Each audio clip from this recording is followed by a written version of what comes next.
रायजो राजानि जे सिमां बेखौ मोगथां महर होनांगौनि रेसपन्सिबिलिटि आरो दायित्वआ नोंथांमोननि। हागोन ना हाया रायजोफोर? प्रमद बर' सारखौ नोंथांमोना देरहासार खालामहोनो हागोन ना हाया? हानांगोन। हानांगोन। दिनै प्रमद बर' सारा सासे रिभलिउसनारि लिडार, आन्दलनजों देरबोनाय, हारिखौ बिथाङा आन्दलनजों दैदेनबोनायनि गेजेरजों, संग्राम खालामनायनि गेजेरजों, गावनि नखरखौ बाउसोमनायनि गेजेरजों, गावखौ बाउसोमनायनि गेजेरजों दुलाराय बर' फरायसा आफादाव 11 बोसोर आफादगिरि बिबान लानायनि गेजेरजों मोनफ्रोमबो सोमावसारग्रा हान्जाखौ लानानै सोमावसारनायनि गेजेरजों नोंथांमोननि मदद आरो हेफाजाबनि गेजेरजों बिटिआर सुक्तिखौ खालामनानै लाबोनो हाबाय। आरो बे बिटिआर सुक्तियाव प्रमद बर' सारनिल' अबदान गैया, बेयाव नोंथांमोननि थै आरो गोलोमदै दङ। नोंथांमोननि अबदान दङ बे बिटिआर सुक्तियाव। सोरबा साननो हागौ बिटिआर सुक्तिया धीरेन बर' सिगनेचार होनायखायसो जादों, प्रमद बर' सार सिगनेचार होनायखायसो जादों, सोरबा सावरायग्रा सोरबा लरेन्स बर' सिगनेचार होनायखायसो जादों। नङा। जे समाव सोमावसारारि आफादफ्रा नोंथांमोनखौ बहाबा राजा लामा होबथानो, बहाबा रेल लामा होबथानो, खर'नि खानाय सिनजानो, बहाबा उखैहाब सान थानानै आन्दलन खालामनो, दिल्लीयाव थांनानै धरना होनो नोंथांमोनखौ खावलायदोंमोन। नोंथांमोना बाहागो लादोंना लायाखै? लादों। आरो जायफ्रा दिल्लीयाव थांनो हायाखै, गामि गामि जोङो माइरं सान्दा खांनानैबाबो, सोरबा 10 थाखा 20 थाखा दान हरनानैबाबो जोंनि इउनिटनिफ्राय, जोंनि आन्चलिकनिफ्राय जोङो दैदेनगिरि बिथांमोनखौ दिल्लीयाव थांनो थाखाय जोङो खाबु होदों। होदोंना होआखै रायजोफोर? होदों। बेबादि जोङो आन्दलनाव बारसोमनायनि गेजेरजोंसो जोंनि आन्दलना साक्सेसफुल जादों। जोंनि आन्दलना भारत सरकारजों गनायथि मोनदों, जायनि थाखाय भारत सरकारा बाध्यता जादों बिटिआर सुक्तिखौ खालामनो थाखाय। बेनिखायनो आङो बुंगोन बे नोंथांमोननि अबदान दङ, नोंथांमोननि बिहोमा दङ। आरो बेल' नङा, बोसोरनैसो सिगां जोंनि सोमावसारारि आफादनिफ्राय बेबादि लेखा लानानै नोंथांमोननि गामि गामि हाबदोंमोन आरो थैनि सागान लादोंमोन। लादोंना लायाखै रायजोफोर? जायफ्रा सिगनेचार होनो रोङा, नोंथांमोननि बेसेन गोसा थैखौ फसंनानै नोंथांमोना टिपसय होदों। सोरबा खामला मावनानै जाग्रा, सोरबा हाजिरा मावनानै जाग्राब्लाबो, सोरबा आबादारिबाबो, सोरबा मास्टार, सोरबा बेबादि गोजौ थाखोनि दैदेनगिरिब्लाबो जोङो गाव गावनि बेसेन गोसा थैखौ फसंनायनि गेजेरजों जोङो आन्दलनाव बाहागो लादों।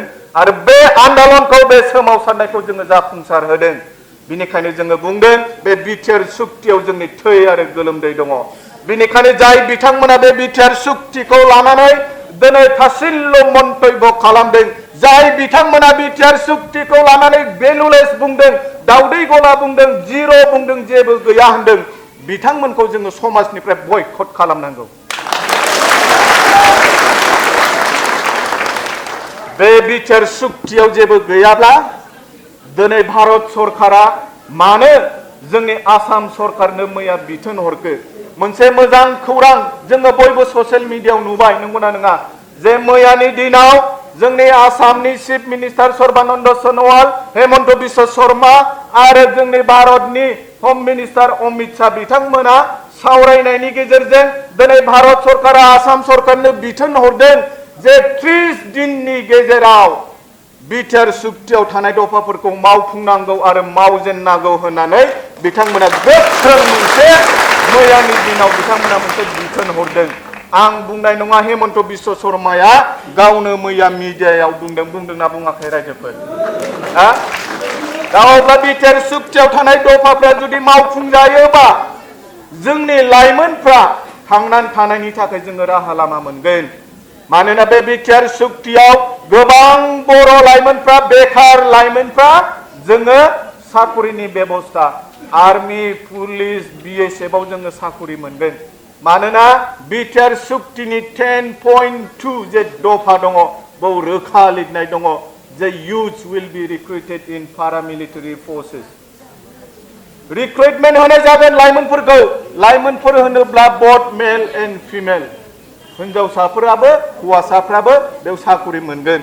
आरो बेल' नङा, जोंना गोबां इन्डास्ट्रि गायसनजागोन, रेलवे कच फेक्ट्रि गायसनजागोन, बेफोर गोबां माखासे बाथ्राफोरखौ नोंथांमोना मोनथिखाबाय बिनिखायनो जोङो बुंबाय थादों बिटिआर सुक्तियाव थानाय दफाफ्रानो जों लाइमोनफोरनि भबिष्यत जों बिमा माहारिनि भबिष्यत जों बिफाफोरनि भबिष्यत जों आबादारिफोरनि भबिष्यतआ जाहैबाय बिटिआर सुक्ति बिनिखायनो बे बिटिआर सुक्तियाव थानाय दफाफोरखौ मावफुंनांगौनि थाखाय नोंथांमोना फैबाय थानाय बिसायख'थियाव मानगोनां प्रमद बर' सारनि ट्रेक्टरनि छबियाव भट होनानै नोंथांमोना देरहासार खालामदो जाहाथे सारा बिटिसिनि रायजो राजा बिथांमोना नोंथांमोनखौ गोसोजों साबायखर बावनायजों लोगोसे जोङो मोनसे मोजां खुंथायखौ जोङो मोननो हायो जे खुंथाया जोंनि देरफुनाय उन्दै उन्दै गथ'फोरनि भबिष्यतखौ गोजोन खालामगोन बा जोङो मोनसे गोजोन थासारिखौ लानानै जोंनि बे बिटिआर ओनसोलखौ जौगाहोनायाव मदद खालामगोन आं गोलाव बाथ्रा बुंला आरो मोनसे मिटिं दंबावो दासिमाव मोनब्रै जोब्बाय आङो खख्लाबारिनि साफ्रोमबो दैदेनगिरि बिथांमोनखौ आङो साबायखर बावो बेबादि नोंथांमोननि समस्थियाव फैनानै बेबादि बाहागो लानो थाखाय खाबु होनायनि थाखाय सावरायनो थाखाय खाबु होनायनि थाखाय आङो बिथांमोनखौ गोसो गोरबोनिफ्राय साबायखर बावो आरो फैबाय थानाय समाव बेबादिनो लोगो मोनबावगोन